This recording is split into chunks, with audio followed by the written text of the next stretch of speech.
Muitas pessoas indagam sobre a existência de Deus. Se ele existe ou não existe, ou é apenas uma fantasia das mentes humanas, por conta de tanta atrocidade que ocorre em nosso mundo. E por conta dessas atrocidades que ocorrem no mundo, faz com que muitas pessoas geram-se dúvidas com relação à existência de Deus. Até porque é perfeitamente normal pensarmos e refletirmos sobre todas as questões. Vamos a elas as principais indagações. Por que as pessoas sofrem tanto na vida? Por que Deus permite estrupadores de criança existirem, abortos, misérias? Por que existem tantas guerras, conflitos, violência no mundo? Por que Deus não faz nada para impedir? Por que tantas doenças, assassinatos, corrupções que dilaceram toda a humanidade? Por que tantas mentiras, ilusões, suicídios? Por que Deus não faz nada para impedir os suicidas, os infanticídios, os genocídios, os pedófilos, os genocidas, os feminicídios, a prostituição infantil, a prostituição adulta, gerando vícios e defeitos em toda a humanidade? Por que Deus permitem pessoas viciadas em drogas, lícitas e ilícitas? Com tanto descaso, com tanta negligência, fica difícil para qualquer pessoa refletir, meditar sobre estas questões. Porque tudo depende da escolha e decisão das pessoas. Todas as pessoas têm a oportunidade de mudar e ser melhor. O mundo não é cruel.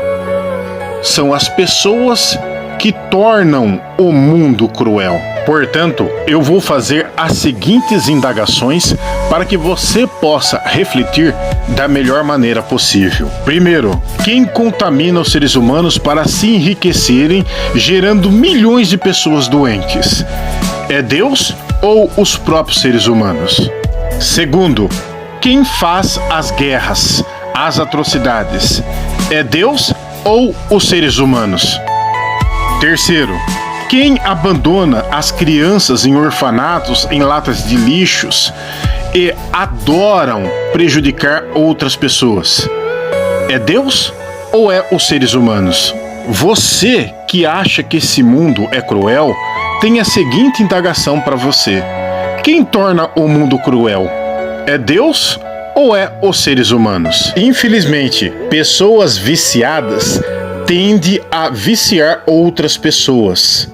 Enquanto existirem separações, divisões, preconceitos, discriminações, vai existir todo o tipo de conflito em nossa sociedade.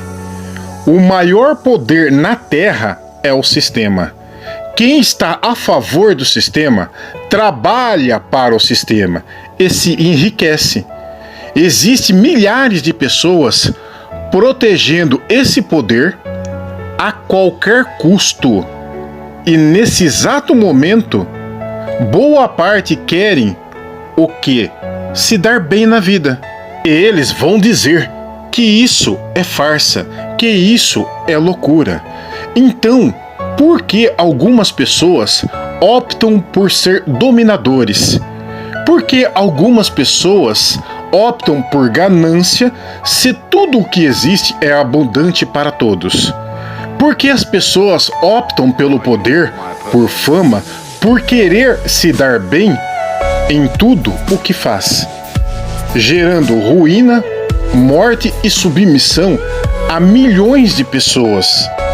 Pensa comigo, por que poucas pessoas no mundo detêm 95% da riqueza, enquanto 4% é da classe média e milhões de pessoas, que é a grande maioria, ficam na guerra de 1%, ou seja, nadando de braçada na pobreza?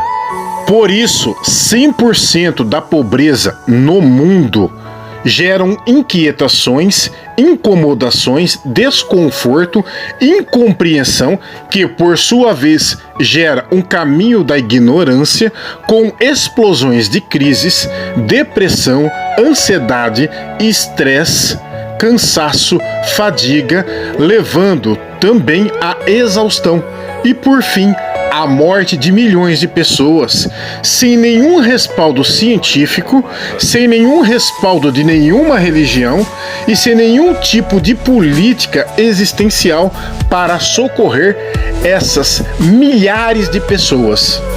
Isso são atestados de duras penas, são atestados de caminho áridos, amargos de dissabores, de opressão, de vivência.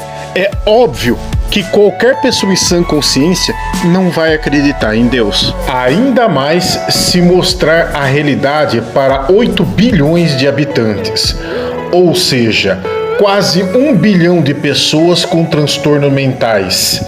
300 milhões de pessoas pelo mundo são portadores de depressão.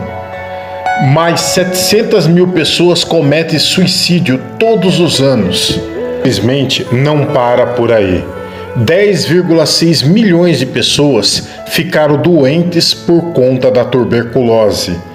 E mais, 10 milhões de pessoas morrem todo ano por conta do câncer e por causa dos diferentes tipos de tumores malignos, além de 44 milhões de bebês mortos por aborto no mundo.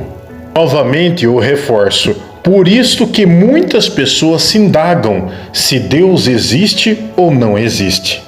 Para mim, Deus é ilógico, e quem segue padrões segue a lógica, ou seja, o universo não foi criado espontaneamente. As leis da existência são fixas. Logo, a ciência acredita que o universo teve um começo. Da partícula surgiu toda a matéria, energia e espaço. Apenas devo lembrar que os estudos quânticos é comum ver partículas subatômicas, prótons e elétrons aparentemente surgirem do nada, ficando ali por um tempo e depois desaparece, reaparecendo num lugar totalmente diferente. Se a partícula subatômica tem esse comportamento, podemos concluir que do nada nada se faz. Isto é, o nada não existe, sempre existe alguma coisa, dando um significado que o átomo primordial, o primeiro átomo, pode ter vindo do mundo paralelo ao nosso, dando início aos eventos no universo. Isso sugere que existe um Deus. Então, Deus é o todo, Deus é. E os seres humanos, por conta de suas limitações, dos seus cálculos, de sua própria arrogância, não conseguem conceber a ideia da existência de um Criador, de um Deus.